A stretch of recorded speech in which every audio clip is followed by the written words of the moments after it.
General tips and suggestions. हमें customer को हमेशा स्माइल के साथ ही रिसीव करना चाहिए। हमें कस्टमर के साथ हमेशा सॉफ्टली बात करनी चाहिए, कभी भी हार्श बात नहीं करनी चाहिए। पहले हमें कस्टमर की रिक्वायरमेंट सुननी चाहिए कि उन्हें क्या चाहिए, वो उसकी क्या स्पेसिफिकेशंस चाहिए और क्या उसका बजट है।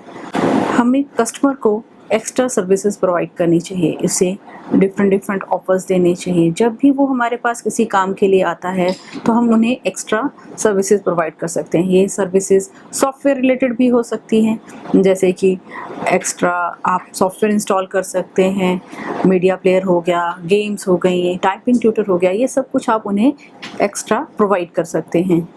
कस्टमर को हमें हमेशा गुड क्वालिटी प्रोडक्ट ही देना चाहिए और उन्हें इसके फ़ायदे और लो क्वालिटी प्रोडक्ट के फ़ायदों के बारे में भी बताना चाहिए।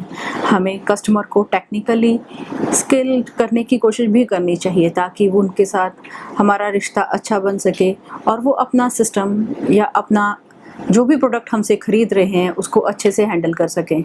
हमें कस्टमर से फ़ीडबैक भी लेता रहना चाहिए।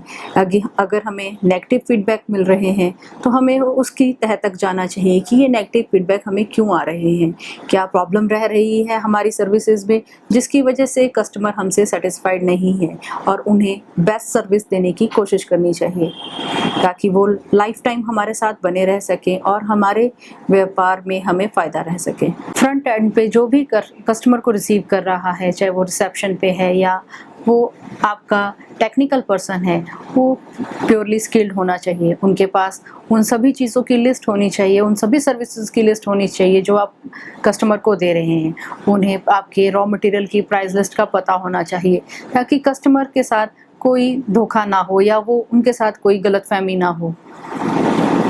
हमें मार्केट सर्वे भी करते रहना चाहिए कि जो हमारे कंपटीटर हैं वो कस्टमर को क्या प्रोवाइड कर रहे हैं, किस प्राइस पे प्रोवाइड कर रहे हैं और क्या सर्विसेज उन्हें दे रहे हैं, जिससे कि हम भी अपने व्यवसाय में अधिक मुनाफा कमा सकें, अपने व्यवसाय को बढ़ा सकें। कंप्यूटर या लैपटॉप रिपेयर व्यवसाय को शुरू करने में कस्टमर्स की बहुत भूमिका रहती है। कस्टमर्स हमारे बिज़नेस को प्रमोट भी कर सकते हैं और हमारे बिज़नेस को नीचे भी ला सकते हैं। हमारा सारा का सारा मुनाफा और हानियाँ कस्टमर्स की सेटिस्फेक्शन पे ही निर्भर करती हैं। कस्टमर किसी भी बिज़नेस को ऊपर या नीचे कर सकते हैं, तो हमें हमेशा कस्टमर की सेटिस्फेक्शन का ध्यान रखना चाहिए। हमें उनके साथ कभी भी कोई अभद्र भाषा नहीं बोलनी चाहिए। हमें कस्टमर की रिक्वायरमेंट और बजट का हमेशा ध्यान रखना चाहिए।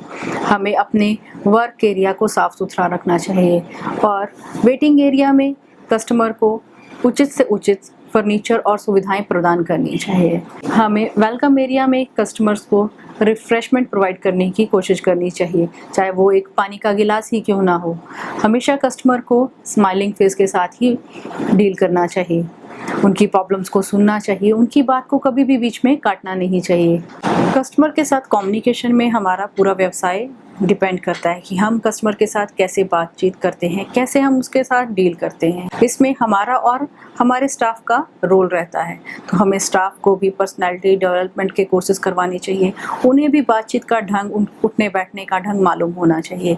उन्हें ऑफिस में क्या पहनना है, क्या नहीं पहनना है, कस्टमर के साथ कैसे डील करना है, इन सभी बातों का हमें और हमारे स्टाफ को ध्यान रखना चाहिए। जब भी हम कस्टमर को सर्विस प्रोवाइड कर रहे हैं तो हमें उसे प्रोफेशनल वे में करना चाहिए। चाहे वो हमारा ड्रेसिंग सेंस है, हमें वैसे ही कपड़े पहनने चाहिए जो एक प्रोफेशनल पहनता है। बहुत ज़्यादा फैशनेबल कपड़े हमारे प्रोफेशन को सूट नहीं करते हैं। वैसे ही हमारी बातचीत करने का ढंग होना चाहिए कि हम कस्टमर को टेक्निकल भाषा में भी समझा पाएँ और उसे एक लेमैन की भाषा में भी समझा पाएँ कि उसमें क्या हम उसे सर्विस दे रहे हैं और क्या उसकी रिक्वायरमेंट है। हमें टाइम की डेडलाइन का भी ध्यान रखना चाहिए कि हमने कस्टमर को क्या टाइम दिया है और उसी टाइम पीरियड के अंदर हमें उस प्रॉब्लम को सॉर्ट आउट करना चाहिए। हम अपने काम में अच्छी क्वालिटी कैसे ला सकते हैं? अपने काम में गुणवत्ता लाने के लिए हमें हमेशा नई टेक्नोलॉजी के साथ अपडेट रहना चाहिए। हमें अपने वर्कर्स को भी नई टेक्नोलॉजी के साथ अपडेट रखना चाहिए, चाहे इसके लिए हम उन्हें ट्रेनिंग पे भेज सकते हैं, ऑनलाइन मटेरियल को सर्च कर सकते हैं या उनके साथ सेमिनार कर सकते हैं। हमें मार्केट में उपलब्ध नई सॉफ्टवेयर्स के बारे में हमेशा जानकारी होनी चाहिए। कौन कौन से सॉफ्टवेयर्स आउटडेटेड हो रहे हैं, इसकी भी हमें जानकारी होनी चाहिए। हमें अपने काम करने के स्थान को काम के अनुकूल रखना चाहिए। इसमें हमें बहुत ज़्यादा शोर शराबे वाली जगह का चुनाव नहीं करना चाहिए।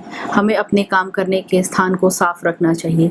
उसके लिए चुना गया फर्नीचर काम के अनुकूल होना चाहिए, ताकि हम या हमारे एम्प्लॉयज़ उस पर जब भी किसी काम को कर रहे हैं तो हमें बैठने में परेशानी ना हो और काम करने में उससे कोई दिक्कत ना आए। हमें अपने काम को और पर्सनल लाइफ को अलग रखना चाहिए। हमें अपने पर्सनल इश्यूज़ अपनी काम करने के स्थान पर डिस्कस नहीं करने चाहिए और उन प्रॉब्लम्स को हमें अपने काम करने के स्थान से दूर रखना चाहिए। हमें अपने कोवर्कर्स, अपने सीनियर्स का सम्मान करना चाहिए। हमें उन्हें एज ए बॉस नहीं, एज ए कोवर्कर सुनना चाहिए, ताकि हम उनके द्वारा दिए जा रहे सजेशनों का अधिक फ़ायदा उठा सकें। हमें उन्हीं काम को अपने हाथ में लेना चाहिए जिन्हें कि हम कर सकते हैं। किसी भी झूठे प्रॉमिस से हमें बचना चाहिए। कस्टमर के साथ किसी भी प्रकार का झूठा प्रॉमिस हमें नहीं करना चाहिए। जो काम हम कर पाएँ उसी का हमें अपने हाथ में लेना चाहिए। हमें अपने काम की डेडलाइंस का ध्यान रखना चाहिए। हमें कस्टमर को कोई भी डेडलाइन देने से पहले अपनी डेडलाइन निर्धारित करनी चाहिए उस काम को करने के लिए, ताकि हम कस्टमर को दिए गए समय पर वो काम करके दे सकें। काम करते हुए हमें अपने आराम का भी ध्यान रखना चाहिए, क्योंकि थकावट से कोई भी मिस हैपनिंग हो सकती है। ये हमें दिन में कुछ समय के लिए, वीक पे एक दिन के लिए या मंथली भी लेना चाहिए, ताकि हमारे में काम करने की एनर्जी बनी रहे और कोई भी दुर्घटना होने से बच सके। काम करने के स्थान पर हमें फालतू की गप्पों से बचना चाहिए, जिससे साथ वाला काम करने वाला भी डिस्टर्ब होता है और हमारे काम पर भी असर होता है। इसका बहुत बुरा प्रभाव हमारे व्यवसाय पर भी पड़ता है।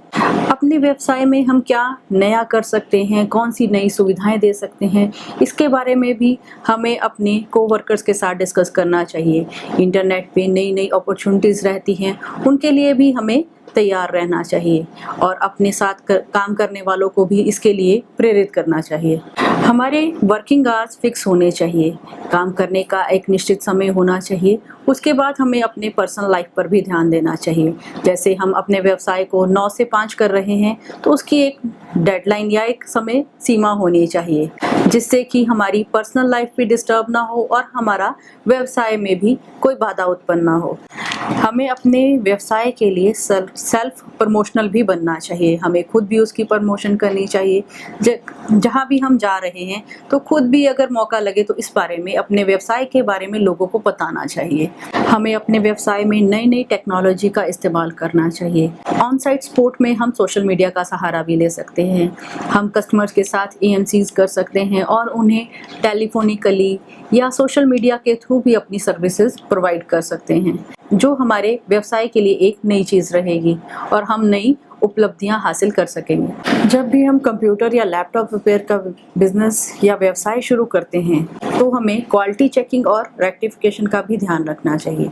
जब भी हम अपने व्यवसाय के लिए रॉ मटेरियल खरीदते हैं या कोई प्रोडक्ट खरीदते हैं तो उसकी गुणवत्ता, उसकी क्षमता, उसकी स्पेसिफिकेशन का ध्यान रखना चाहिए कि हम किस क्वालिटी का सामान खरीद रहे हैं, हम किस कैपेसिटी का सामान खरीद रहे हैं और हमें क्या स्पेसिफिकेशंस उसके लिए रिक्वायर्ड हैं। एक बार जब हम सामान खरीद लेते हैं तो हम अपनी पूंजी का नुकसान कर लेते हैं। तो जब भी हमें कोई सामान खरीदना है, हमें प्रॉपर मार्केट सर्वे करना है, हमें ऑनलाइन सर्वे करना है, ताकि हम अच्छी क्वालिटी का, अच्छी कैपेसिटी का सामान खरीदें।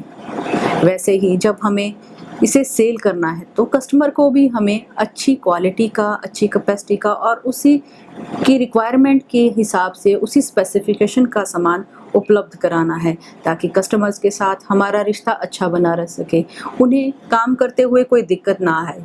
जो उनकी रिक्वायरमेंट्स थी उसी के हिसाब से हम उन्हें सामान प्रोवाइड करवाएं। सामान या रॉ मटेरियल को खरीदते समय हमें उसकी क्वालिटी, उसकी क्षमता और उसकी स्पेसिफिकेशन का ध्यान रखना चाहिए।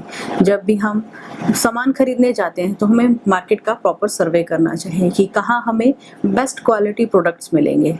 उसी के हिसाब से हमें उन्हें वहीं पर चेक करके ही खरीदना चाहिए कि जो हमारी रिक्वायरमेंट है हम उसी स्पेसिफिकेशन का सामान खरीद रहे हैं जो हमें चाहिए, और उसमें उसकी गुणवत्ता कितनी है, उसकी क्वालिटी कैसी है, ये सब हमें खरीदने से पहले ही चेक कर लेना चाहिए। एक बार खरीदने के बाद अपने टेक्नीशियन से भी हमें उस सामान को चेक करवा लेना चाहिए। जब भी हम कोई सामान सेल कर रहे हैं तो हमें उसे सबसे पहले खुद चेक कर लेना चाहिए, और जिसे दे रहे हैं उसे भी अपनी ऑन साइट पे ही चेक करवा लेना चाहिए कि ये सामान इस क्वालिटी का है, इस स्पेसिफिकेशन का है, और आप इसे खरीदने से पहले वेरीफाई कर लें। उसकी प्रॉपर इन्वेंट्री रखनी चाहिए ताकि सामान कितना हमारे पास बचा है और कितना हमने बेच लिया है वो पूरा हिसाब किताब हमारे पास रहे। कंप्यूटर या लैपटॉप जब भी आप कभी रिपेयर करते हैं और जो भी रॉ मटेरियल आपने लगाया है उसकी क्वालिटी अच्छी होनी चाहिए, और रिपेयर करने के बाद आपको अपने एंड पे उसे एक बार चेक कर लेना चाहिए कि वो अच्छे से काम कर रहा है कि नहीं। इसमें हमें हमेशा बेस्ट क्वालिटी प्रोडक्ट ही इस्तेमाल करने चाहिए। जब भी आप सामान की डिलीवरी करने जा रहे हैं तो उससे पहले आप जिसे डिलीवरी दे रहे हैं अपने टेक्नीशियन द्वारा उस सामान को दोबारा उसे चेक करवा के ही डिलीवर करना चाहिए।